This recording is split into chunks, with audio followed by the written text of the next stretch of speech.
there something they're not telling us? Is there something that we, the common people, need to know that we're not being told by the elites? Because when Trump started talking about this new ballroom at the White House, for a long time I just didn't get it. I was like, why is he so hell-bent on building this new ballroom? Like, what is the big deal? I've just found out this ballroom is, that's just the beginning. That's just the surface level of this construction. It's going to go 6 levels down, so 6 stories down into the ground, and it's going to be reinforced for things like missiles and attacks from other countries and God knows what else, really. But what is the big deal? Why are they building a new one? You're telling me that the White House doesn't already have an underground bunker? Of course it does. It must do. It's where the president lives. What is the urgency in building this new improved bunker, which is even more secure? We've got Mark Zuckerberg building a bunker in Hawaii. We've got Sam Altman, who says he doesn't have a bunker as such, but he's building a reinforced concrete basement. And Peter Thiel, you know, the man who basically funded J.D. Vance's political career, he's a massive like AI tech industry tycoon person. He's now building a bunker in Argentina because he got refused permission to build one in New Zealand in 2022. So he's moving to Argentina and he's going to construct a ginormous underground bunker.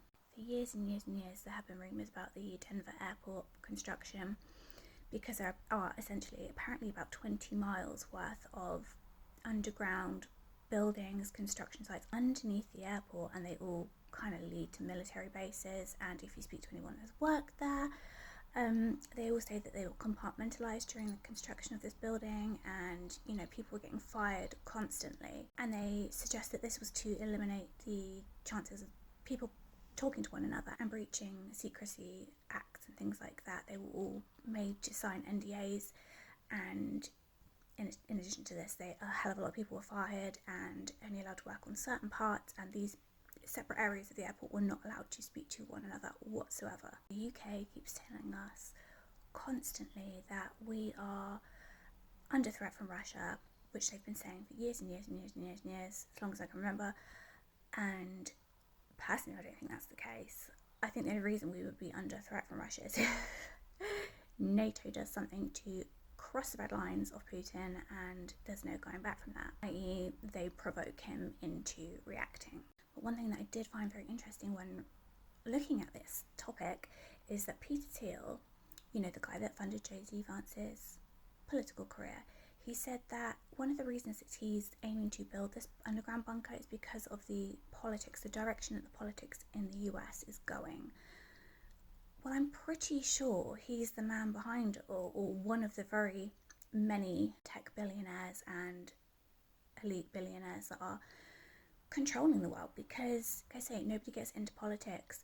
If someone offers to pay for you to get into politics and to fund your career, then you are going to be subservient to that person who's funding your career. You are going to push the agendas that that person wants. So if he's funding potentially our next president after Trump, if the Republicans win again, I don't know if they will, because of just the way Trump's been acting lately. But why would you be worried about the direction that the country is going if you are the man behind it pulling the strings, or one of the men behind it pulling the strings? It's very odd to me, unless you know something that we don't know.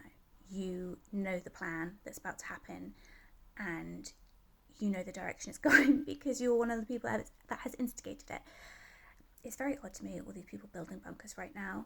And of course, the first thing that pops to my mind is World War III, altercation between two big superpowers and bombs, missiles flying, that type of thing.